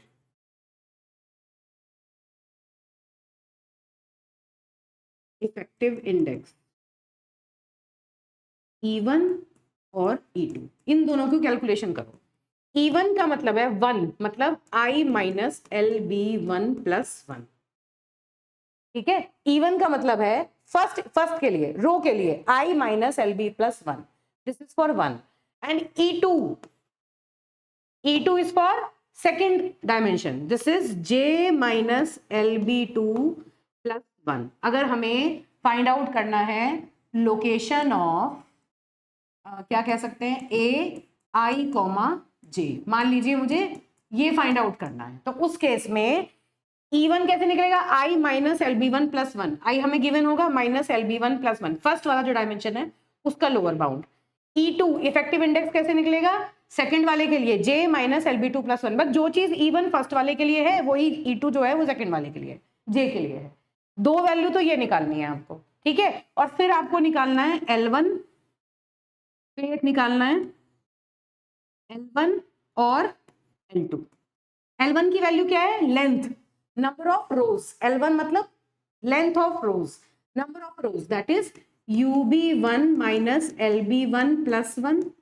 और L2 क्या है? This is L2, this is L1, इस तरह से निकाल लो। तो L2 क्या हुआ? UB2 माइनस LB2 प्लस 1, ये क्या हुआ है? नंबर ऑफ कॉलम्स, कितने रोज हैं, length of rose, length of the first dimension you can say, length of the second dimension you can say, है ना। सिंप्लीफाई कर रहे हैं इस फॉर्मूले को, यहां रटने की भी कोई जरूरत नहीं पड़ेगी, सीधे सीधे डिराइव कर लोगे, बस ये चीज याद रखना, हर फॉर्मूले में यूज होगी। सबसे पहले E1 E2 L1 L2। E1 कैसे निकलेगा? फर्स्ट वाले डायमेंशन के लिए I minus lower bound 1 plus 1, second वाले के लिए J minus lower bound 2 plus 1, ठीक है। ये इफेक्टिव इंडेक्सेस फाइंड आउट करने हैं, और L1 L2 इनकी लेंथ है, जो पता है साइज ऑफ, जो number of elements in rows, number of columns in rows, ये तो हम निकाल ही लेंगे। अब इससे फॉर्मूला डिराइव करने के लिए आपको सिंपली क्या लिखना है, वो चीज सीखनी है। देखो ध्यान से देखना, आपको कैसे लिखना है? L1 L2 ऐसे लिखो, इसके नीचे लिखो E1 E2। ये डायरेक्ट मेथड है इस फॉर्मूले को याद रखने का। एग्जाम में आता है तो डायरेक्टली, अगर मान लो न्यूमेरिकल आता है तो डायरेक्टली इस न्यूमेरिकल को अप्लाई करके आप कंप्यूट कर सकते हो, कोई दिक्कत नहीं है, ठीक है। अब आपको क्या करना है, देखो ध्यान से, L1 L2 E1 E2, दो डायमेंशन की बात हो रही है ना, 2 डायमेंशनल एरे की बात हो रही है, तो L1 L2 E1 दो तक लिखेंगे। अगर 3D एरे होगा तो L1 L2 L3 E1 E2 E3, इसको 3 बार लिखेंगे, ठीक है। 4D एरे होगा तो 4 बार लिखेंगे, बस उस तरह से हम इसे कर सकते हैं। तो अब ये ध्यान रखना, L1 L2 ऊपर लिखना है, E1 E2 नीचे रखना है, ये रो मेजर की बात कर रहे हैं। अब आपको क्या करना है, E1 को मल्टीप्लाई करो L2 से, और जो आंसर आएगा उसमें ऐड कर दो E3 E2, इस तरह से यहां मल्टीप्लाई करो, इसे ऐड करो। तो ध्यान रखना, this is multiplication and this is addition, this is multiplication and this is addition. तो क्या हुआ, क्या निकाला आपने? इसका मतलब है E1 L2 plus E2, E1 L2, E1 और L2 को मल्टीप्लाई किया प्लस E2, इसका जो आंसर आया उसमें E2 को ऐड कर दिया। These are the number of elements to be skipped, these are the number of elements to be skipped. क्या है ये? Number of elements to be skipped, total, है ना। और पूरा का पूरा एड्रेस निकालने के लिए क्या करना पड़ेगा? बस इस पूरे में आपको क्या करना है, W से इसे मल्टीप्लाई कर दो और इसमें बेस एड्रेस को जोड़ दो, बस यही तो काम कर रहे थे भाई। इस पूरे को नंबर ऑफ एलिमेंट कितने स्किप किए, साइज ऑफ वन एलिमेंट से इसे मल्टीप्लाई कर दो और बेस एड्रेस में ऐड करके आपको फाइनल एड्रेस मिल जाएगा, ठीक है। अब देखो यही जो हमने काम किया, इसी काम को यहाँ पे आइडेंटिफाई करो। ये I माइनस LB1 क्या है? E1 L2, this is I minus LB1 plus 1, UB2 minus UB1 plus 1 plus E2 J minus LB2 plus 1। एक सेकेंड,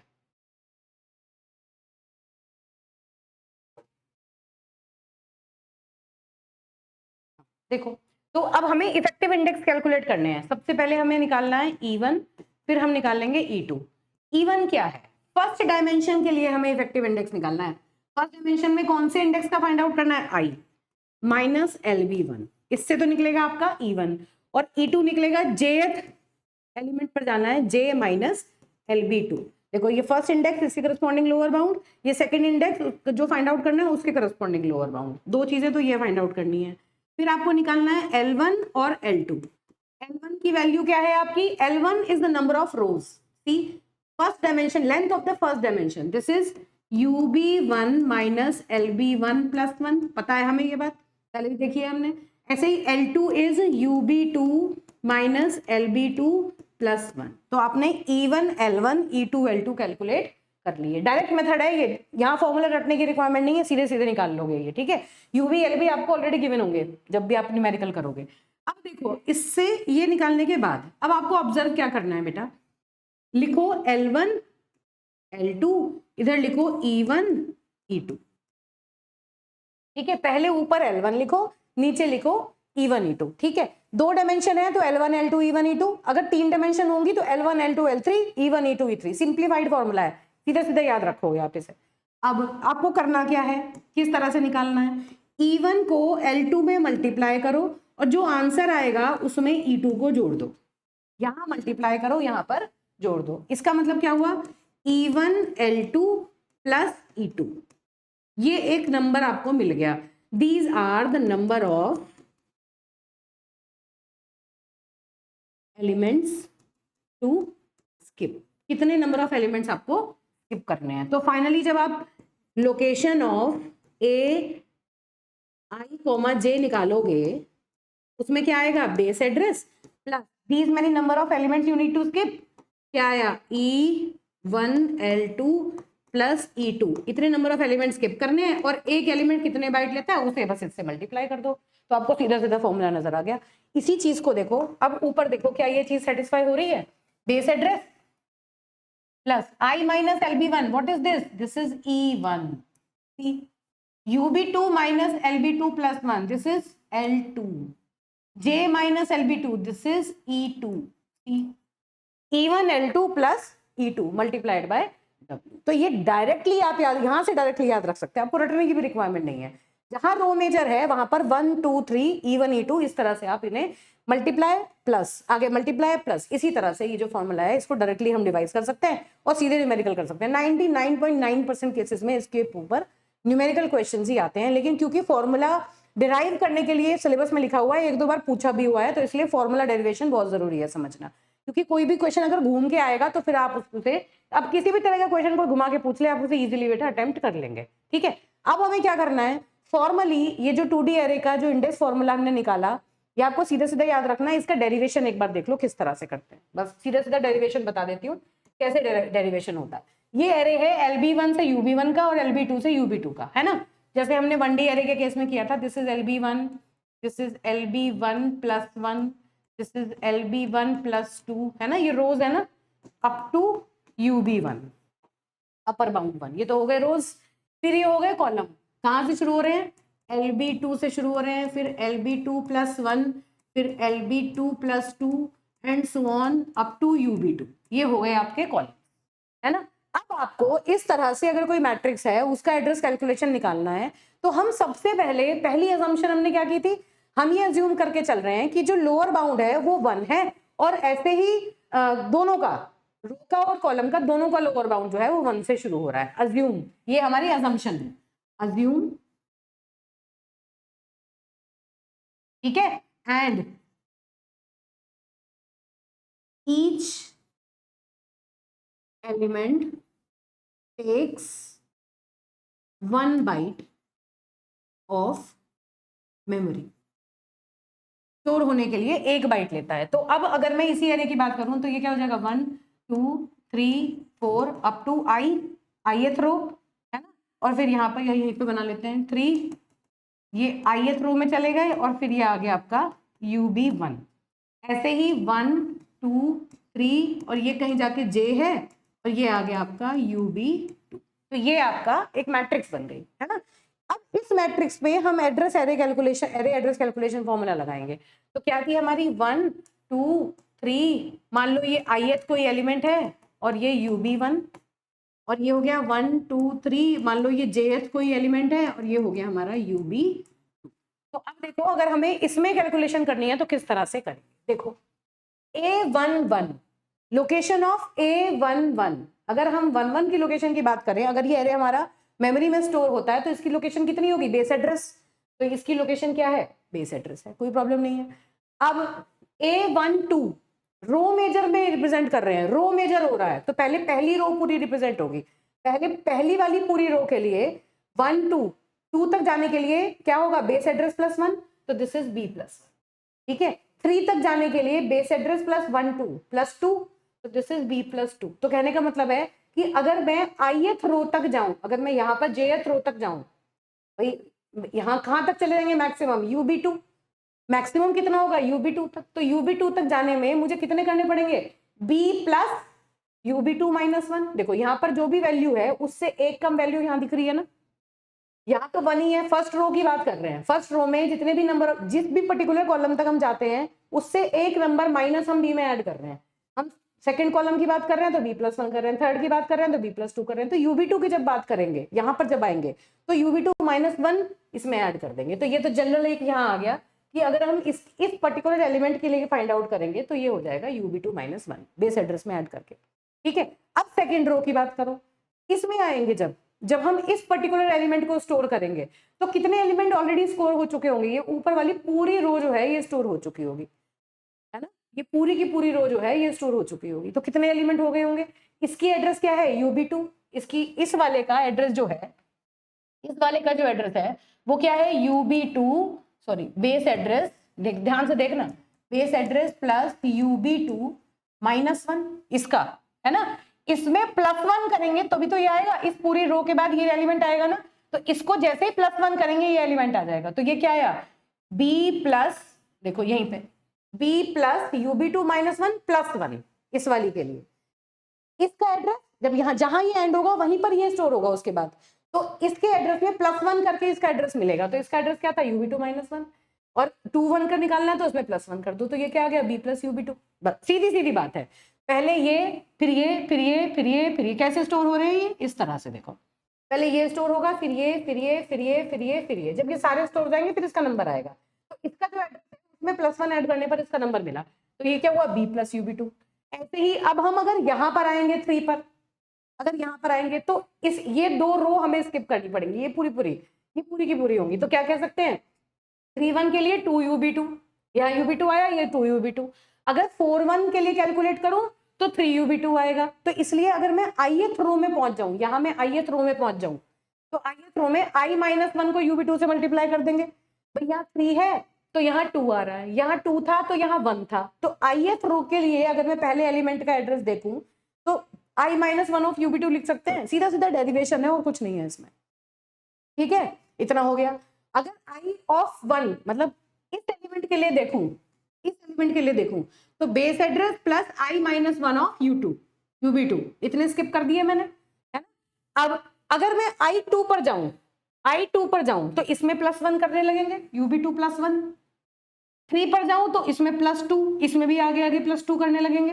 तो अब अगर मैं किसी jth कॉलम पर पहुंच जाऊं, यहां पर इस पर्टिकुलर एलिमेंट पे अगर मैं पहुंचूं तो पहले इतने सारे स्किप करते करते यहां तक आए, फिर इसमें +1 +2 +3 करते रहे। देखो इसमें 2 पे गए तो UB2 +1, फिर 3 पे गए तो फिर +1, फिर यहाँ गए तो फिर +1, तो इसका मतलब ये सेकेंड वाला जो इंडेक्स है ये 1 2 3 अप टू जब ये j तक चलेगा तो j -1 इसमें हम ऐड कर देंगे। देखो फिर से देखो, सबसे पहले वाले एड्रेस पे बेस एड्रेस, इसकी क्या हुई बेस एड्रेस +1, ये क्या हुआ बेस एड्रेस +2, ये क्या हुआ बेस एड्रेस +3, तो ये क्या हुआ base address plus UB2 -1, UB2 -1, देखो इतना आ गया। अगले वाले में देखो यहां तक जाने के लिए इसके एड्रेस में +1, तो इसके एड्रेस में +1 किया तो B प्लस UB2, इसके अगले वाले में जाने के लिए B प्लस 2 UB2, सीधा सीधा अगले में जाने के लिए B प्लस 3 UB2, तो ith तक जाने के लिए B प्लस I -1 UB2, सीधा सीधा इसकी इक्वेशन से नजर आ रहा है सीक्वेंस बना के, ठीक है। पहले तो इस रो तक पहुंच जाओ, फिर इस रो पे जाने के लिए +1 करते जाओ, तो देखो पहले I1 फिर I2 फिर I3 कॉलम आपने बढ़ाते चले गए, तो जैसे जैसे आप कॉलम बढ़ा रहे हो +1 करके, तो देखो यहाँ से देखो, यहाँ 3 है तो यहाँ 2 है, तो बस यहाँ j है तो यहाँ j -1 है ना। तो location of a of ij आपने निकाल लिया b plus i -1 into ub2 plus j -1, ये इक्वेशन आपकी यहाँ से आ गई। अब आपने अज्यूम क्या किया था, आपने एरे जो था वो आपका LB1 से शुरू होता था रो में और LB2 से शुरू होता था कॉलम में, लेकिन आपने अज्यूम कर लिया था 1 से। तो यहाँ पर अब आपकी जो i की वैल्यू है, ये i की वैल्यू क्या बन जाएगी भाई, ith तक आने में i की वैल्यू अभी कब है, जब ये 1 से शुरू हो रहा है तब ये i है। अगर ये LB1 से शुरू होता तो यहां से यहां तक के नंबर ऑफ एलिमेंट्स कितने होते, i माइनस LB1 प्लस 1। याद करो 1 से स्टार्ट हो रहा है तो i है, और अगर ये LB1 से शुरू होता तो i की जगह क्या लिखते, i माइनस LB1 प्लस 1, है ना। ऐसे ही j की जगह क्या लिखेंगे, j माइनस LB2 प्लस 1। तो ये j और i दोनों वैल्यूज को हमें यहाँ पर रिप्लेस करना पड़ेगा, सीधी सीधी बात है ना। जब हम अजम्पशंस को रिमूव करेंगे तो i और j की जगह हम इन्हें रिमूव करेंगे, ये वाली। अभी देखो पहला अजम्पशन ये था, दूसरा क्या था कि एक एलिमेंट स्टोर होने में 1 बाइट लेता है, यहाँ हम क्या कह रहे हैं, एक एलिमेंट स्टोर होने में W बाइट्स लेता है। तो ये जो टोटल है इन्हें W से मल्टीप्लाई कर दो, एक अजम्पशन तो हटा दी। अब i की जगह क्या रख दो, i minus LB1 plus 1, ub2 की जगह ub2 माइनस LB2 प्लस 1, और j की जगह j माइनस LB2 प्लस 1। क्यों, फिर से j अगर 1 से शुरू होता है तो j तक कितने, length of these many number of elements. अगर ये LB2 से शुरू होता तो यहां तक के एलिमेंट कितने आते, j माइनस LB2 प्लस 1 आते। अगर ub2 1 से शुरू हो, ये 1 से शुरू हो रहा है तो इसकी लेंथ है ub2। अगर ये LB2 से शुरू होता तो ub2 माइनस LB2 प्लस 1, ये टोटल नंबर ऑफ लेंथ होती। याद करो, अभी तो करा था। ऐसे ही अगर ये 1 से शुरू हो रहा है तो यहां तक i है, इस कॉलम में i एलिमेंट्स हैं, और अगर ये LB1 से शुरू होता तो i minus LB1 plus 1 number of elements होते, है ना।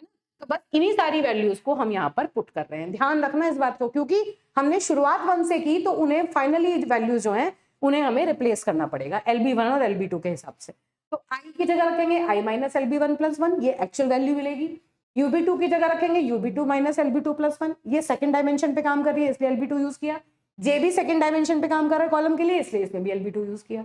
तो ये सारी वैल्यूज इस फॉर्मूले में पुट कर दो, i माइनस LB1 प्लस 1, ये 1 से 1 कैंसिल हो गया। ऐसे ही यहाँ पर ये 1 से 1 कैंसिल हो गया, तो क्या आया, b plus i minus LB1 ub2 minus LB2 plus 1 j minus LB2 multiplied by w, यही फॉर्मूला है। और इस फॉर्मूला को हमने कैसे सिंप्लीफाई किया, तो बताओ ये क्या है, ये है E1, ये है L2 और ये है E2। बस ये तो सीधा सीधा बताया था, ये इसका हो गया डेरिवेशन। तो इस तरह से जैसे आप ये रो मेजर का डेरिवेशन आपने किया, समझ भी लिया, इसी तरह से कॉलम मेजर का डेरिवेशन भी आप इजीली कर सकते हैं। तो बस यही कॉलम मेजर के लिए यही काम करोगे क्या, चलो मैं लिख देती हूँ उसको भी।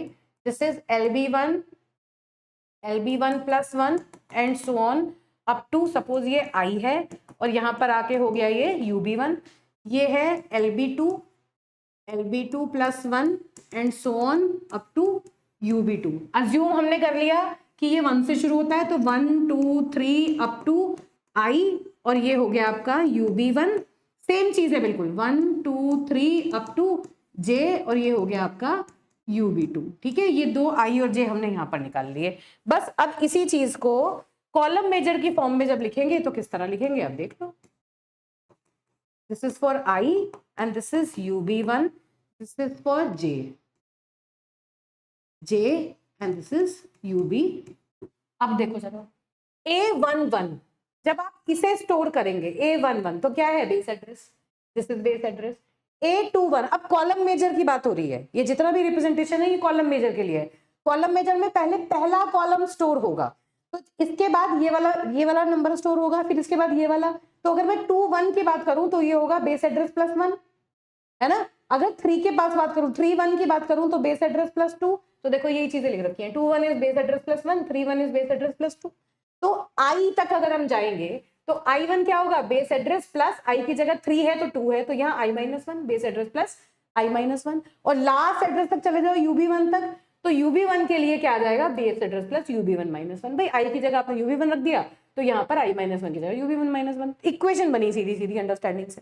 कैसे, ये बेस एड्रेस प्लस 1 ऐसे ऐसे स्टोर हो रहा है ना, प्लस 2 प्लस 3, तो जो वैल्यू यहाँ पर है उससे एक कम उसमें ऐड कर रहे हो, तो यहाँ पर जब आओगे तो इससे एक कम ऐड कर देना, तो base address plus ub1 minus 1, इतना तो हो गया। ठीक है, यहां तक पहुंच गए, ये वाली पूरी की पूरी स्टोर की। अब जब यहां आओगे जब अगले एलिमेंट पे आओगे, यहाँ आओगे, तो यहाँ वाले एड्रेस में +1 होके यहाँ आओगे। पहला जब कॉलम स्टोर हो जाएगा तब ये स्टोर होगा ये वाला। तो यहाँ वाला एड्रेस क्या होगा, ये वाला UB1 -1। इसमें +1 करोगे तो इसका एड्रेस मिलेगा 1 2 का। तो 1 2 का एड्रेस कैसे मिला, पहले वाला UB1 -1 +1, तो ये दोनों कैंसिल हो गए आपस में, B + UB1। बिल्कुल उसी को पहले जैसे रो में किया था, यहाँ पर कॉलम की फॉर्म में कर रहे हैं उसी चीज को, ठीक है। अब ये वाला कैसे मिलेगा, इसके ऊपर वाले में +1 करके। तो 1 3 कैसे मिलेगा, ऊपर वाले में प्लस UB1 करके 1 3, इस यहाँ पर ये वाला, इस वाले के लिए ये पूरा स्टोर होगा, ये दोनों पूरे स्टोर होंगे, तो ये हो जाएगा 2 UB1, ये UB1 है, एक UB1 ये है, 2 UB1, 3 वाला मिल गया। 4 वाला मिलेगा 3 UB1। यहां तक जाएंगे, मान लो ये 4 है तो ये क्या है 1 2 3 UB1, एक लेंथ कितनी है UB1, ठीक है। इस तरह ये आ गए। अगर JF तक पहुंचे तो क्या होगा, J -1 इंटू UB1, देखो J -1 इंटू UB1, फर्स्ट के J तक अगर पहुंचे तो J -1 इंटू UB1, ठीक है। फिर ऐसे ही सेकंड के J तक अगर पहुंचे तो इसमें +1, इसमें +1, देखो इसका निकाल लिया, अगर इसके बाद इसका निकालेंगे तो इस वाले में +1, UB1 +1, ठीक है। फिर 3 के लिए निकालेंगे तो इसमें +2, ठीक है। ऐसे ही अगर J तक पहुंच गए तो J तक पहुंचने के लिए यहां पर J तक अगर पहुंच गए तो J के लिए 3 of J is J -1, J -1 तो हमने रखी रखा, 3 तक गए तो +2, ठीक है बेटा। अब अगर यहाँ इस पर्टिकुलर I तक आपको इसे लेके आना है, दिस I, तो यहाँ I -1 के साथ आपको करना पड़ेगा। देखो यहाँ 3 था तो यहाँ 2 था, है ना। जब आपने यहाँ I से रिप्लेस किया तो यहाँ I -1 आपको ऐड करना पड़ेगा। ये आपका फाइनल फॉर्मूला यहाँ से निकल के आ गया AJ का, IJ का। तो कॉलम मेजर की अंडरस्टैंडिंग क्या है कि पहले ये स्टोर होगा, फिर ये स्टोर होगा, फिर ये स्टोर होगा, फिर ये स्टोर होगा, फिर ये। जब ये UB1 number of elements store हो जाएंगे तब ये स्टोर होगा। तो B + UB1, इसका क्या होगा, B + UB1 +1, है ना, B + UB1 आएगा, फिर +1, फिर +1, फिर +1, फिर +1, फिर +1, फिर यहाँ आओगे तो B + UB1, 2 UB1, एक ये और एक ये, B + 2 UB1 3 के लिए, 4 के लिए B + 3 UB1। इस तरह करते करते एक J तक आप पहुंच गए, तो J -1 UB1 जो होगा यहाँ तक गए। फिर उसमें +1 ऐड करते हुए आप ith तक आएंगे, इस ith तक आएंगे। पहले J पे पहुंचे, अब ith पे आएंगे, है ना। ith पर +1 करते हुए J -1 को आप इसमें ऐड कर देंगे, बस ये I -1 को आप इसमें ऐड कर देंगे। ये सारा का सारा आपका फॉर्मूला आ गया। अगेन इसको जनरलाइज करने के लिए क्या करना पड़ेगा, J की जगह क्या रखोगे, J - LB2 +1, I की जगह क्या रखोगे, I - LB2 +1, UB1 की जगह क्या रखोगे, UB1 - LB1 +1, क्योंकि लेंथ जो है वो 1 से स्टार्ट नहीं हो रही, LB से स्टार्ट हो रही है, लोअर बाउंड से स्टार्ट हो रही है ना। तो देखो अगेन LB1, I की जगह LB1 +1 रख दो, UB1 की जगह UB1 - LB1 +1 रख दो, J की जगह J - LB2 +1 रख दो। उसी फॉर्मूला में आपने ये काम ये रख दी वैल्यूज, ये कट हो गए, +1 -1, और फिर फाइनली ये फॉर्मूला आपका निकल के आ गया। This is the final formula. Again देखो अब कॉलम मेजर में क्या नजर आ रहा है, जरा ध्यान से ऑब्जर्व करना। J - LB2 क्या होता है, दिस इज E2, है ना। UB1 - LB1 क्या है, L1। ये देखो फर्स्ट वाली डायमेंशन की लेंथ है, ये क्या है, J - LB2 क्या है, E2, ये I - LB1 क्या है, E1, है ना। तो इसका फॉर्मूला क्या आ गया निकल के, देखो इसका फॉर्मूला निकल के आया B + E2L1 + E1 multiplied by W। सीधा फॉर्मूला निकल के आया। कैसे निकल के आया, बिल्कुल रटने की जरूरत नहीं है, ये तो डेरिवेशन अगर एग्जाम में पूछ लिया तो कर देना, वरना अगर क्वेश्चन आता है तो सीधा देखो। जब कॉलम मेजर की बात करते हैं तो ये L2 L1 को उल्टा लिखो। पहले हमने जब हम रो मेजर कर रहे थे तो हमने L1 इधर लिखा था, L2 इधर लिखा था, E1 इधर, E2 इधर। अब 2 बड़े से छोटे की तरफ को लिखो उल्टा, और फिर वही कर दो, मल्टीप्लाई प्लस। तो क्या आ गया, E2L1 + E1, E2L1 + E1, number of elements to skip, these are the number of elements to skip. कितने एलिमेंट हमने स्किप किए वो निकाल लिया, मल्टीप्लाई कर दिया, एक एलिमेंट कितना है उससे हमने इसे फाइंड आउट कर लेना है। तो बस सीधी बात क्या समझ में आ रही है, जो भी डेरिवेशन आपने किया उस अंडरस्टैंडिंग के बाद ये सीधे फॉर्मूले, आपको एक क्वेश्चन दिया जाएगा तो आपको ये फॉर्मूले पे कोई रटने की जरूरत नहीं है, क्योंकि कंफ्यूजन क्रिएट करेंगे। बस ये E1 L2 E1 E2 L1 L2 आपको याद रखने और आप डायरेक्टली इसने कंप्यूट कर सकते हैं। लेकिन फिर वही बात कहूंगी मैं कि एग्जाम में डेरिवेशन भी पूछा जा सकता है इसलिए सारी चीजें आपको पढ़ के जानी है। फॉर्मूला याद करने के लिए कोई टेंशन लेने की जरूरत नहीं है, वो सीधा सॉल्व हो जाएगा। ठीक है, चलो अब यहाँ पर देखते हैं किस तरह से हम फॉर्मूले को अप्लाई करेंगे। देखो हम कोई रटा हुआ फॉर्मूला यूज नहीं करेंगे, उन्हीं वैल्यूज को कंप्यूट करेंगे। क्या दिया हुआ है हमें, ARR of -5 is to 15, 10 is to 20, ये दिया हुआ है। ठीक है, तो अब देखो यहाँ पर क्या क्या गिवन है, LB1, LB2 और UB1 और UB2 निकाल लो जरा। LB1 क्या है -5, LB2 क्या है 10, UB1 क्या है 15 और UB2 क्या है 20। ये LB1 UB1 LB2 UB2 निकाल लिए, ये चार वैल्यू मुझे मिल गई। Stores elements in row major wise, row major order की बात कर रहे हैं। ठीक है, with each element requiring 2 bytes of storage. W की वैल्यू हमें दी हुई है 2 बाइट्स, ये भी हमें दिया हुआ है। ठीक है, और evaluate the address of ARR 1015 when the base address is 2500। तो बेस एड्रेस क्या दिया हुआ है 25, ये चीज भी हमें दी हुई है। निकालना क्या है, ये देखो ये तो गिवन है, ये सारी चीजें तो हमें ऑलरेडी गिवन है। देखो चलो गिवन वाली चीजें हमने यहाँ पर लिख ली है ना। अब देखो और हमें क्या करना है, लोकेशन ऑफ, क्या निकालना है, A of, location of A 10,15, ये फाइंड आउट करना है। मैं इसको इस फॉर्म में लिख रही हूँ क्योंकि ये यहाँ पर इस फॉर्म में लिखा हुआ है 10,15। तो हमें क्या क्या चीज दी हुई है, this is I, this 10 is I and this is J। हमारे फॉर्मूले के हिसाब से this is I and this is J, I 10 J is 15। ठीक है, फॉर्मूला बिल्कुल नहीं रटेंगे हम, क्या फॉर्मूला निकाल लो अपना, क्या है L1 L2, एग्जाम में सीधा निकालना है ऐसे ही, this is E1 this is E2 multiply plus multiply, तो क्या मिलेगा, A LOC of location of A of 10,15 is equal to base address plus क्या बना E1 L2 plus E2, E1 L2 plus E2 multiplied with W। सीधा सीधा अब E1 E2 L1 L2 जो जो रिक्वायर्ड है उनकी वैल्यूज निकाल लो बस। यहाँ पर अब रिक्वायर्ड क्या क्या है, E1 रिक्वायर्ड है, E2 रिक्वायर्ड है। चलो कंप्यूट करो E1 E2 निकालो भाई।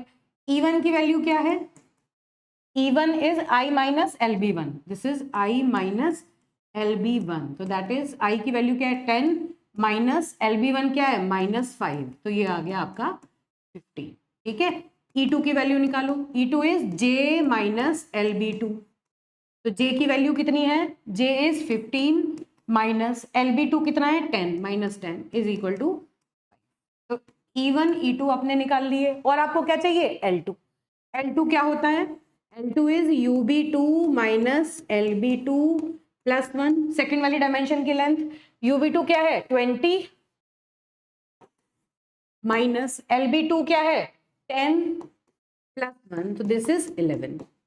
आगे वैल्यू ये सीधी सीधी निकल के, बस अब आपको क्या करना है, location of A of 10,15 is equal to क्या आया निकल के, base address is 2500 plus E1 की वैल्यू क्या है, E1 इंटू L2 की वैल्यू क्या है 11 प्लस E2 की वैल्यू क्या है 5 इंटू W क्या है 2। बस इसे सॉल्व कर लो, ये आ गया आपका 2500 plus 15 into 1 165 I think, yes, plus 5 into 2 that is 2500 plus 170 plus 170 into 2 170 into 2 this is 340, so that is 2840, this is your, this is how you need to calculate। ये 24-25 में अभी लेटेस्ट पेपर में question आया है।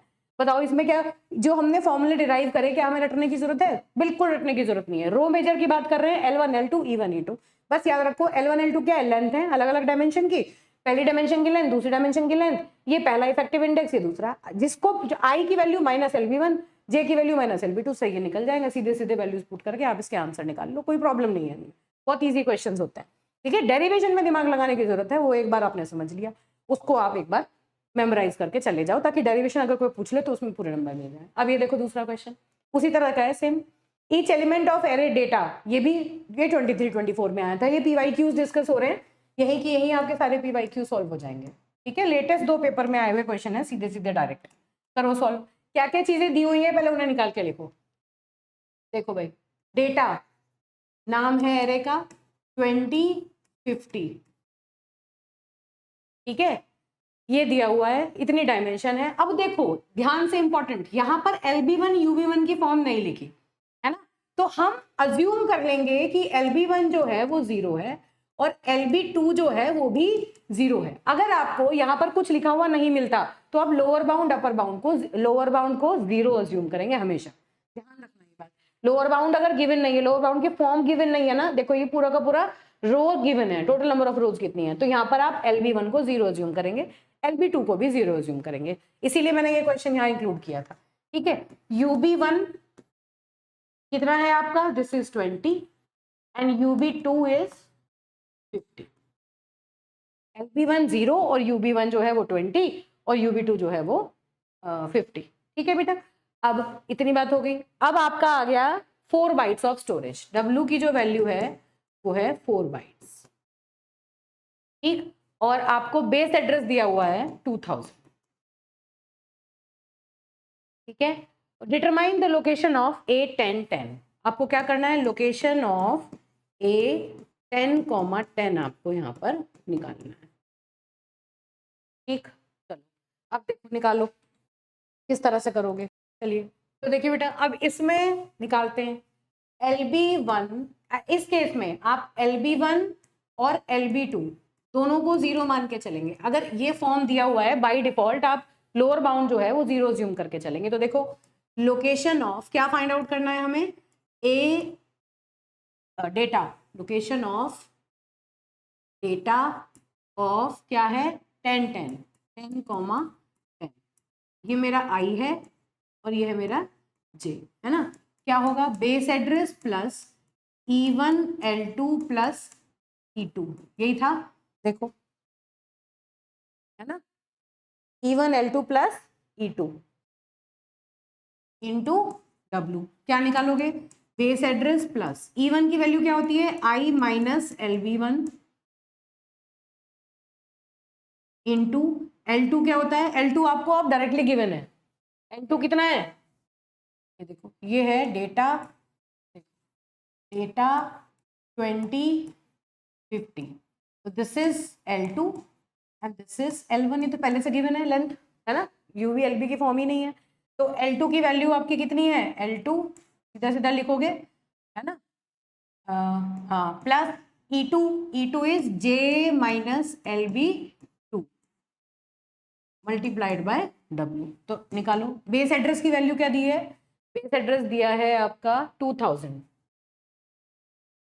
Base address is 2000 plus I minus LB1, I की value कितनी है 10 minus LB1 क्या है 0 इंटू L2 की वैल्यू कितनी है 50, ठीक है, इतनी बात हो गई, प्लस J की वैल्यू कितनी है, again J is 10 minus LB2 is 0 और मल्टीप्लाई कर दो, W की वैल्यू कितनी गिवन है 4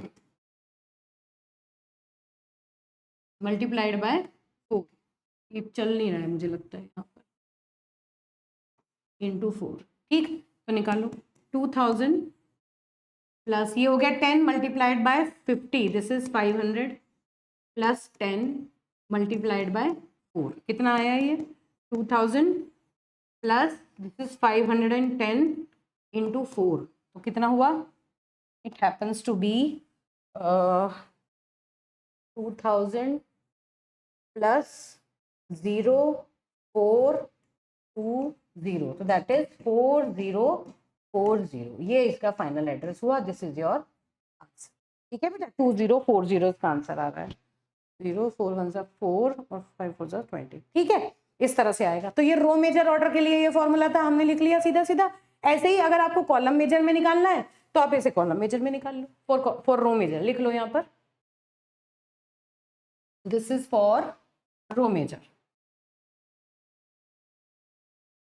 इसका फर्स्ट वाला पार्ट है, फर्स्ट वाला पार्ट है रो मेजर। रो मेजर के केस में आपने ये निकाला। अब कॉलम मेजर के लिए निकाल लो सेकंड वाले पार्ट।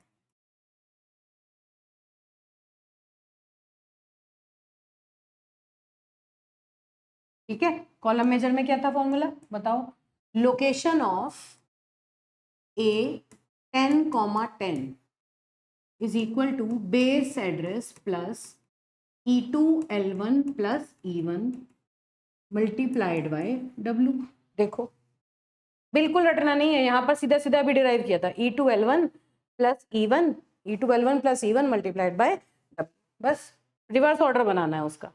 ठीक है, निकाल लो। बेस एड्रेस कितना है आपका 2000 प्लस E2 की वैल्यू क्या होगी J minus LB2 into L1 हमें सीधा सीधा दिया है, उसको ब्रेक करने की जरूरत नहीं है, plus I minus LB1 multiplied by W। Values रख दो, दिस इज 2000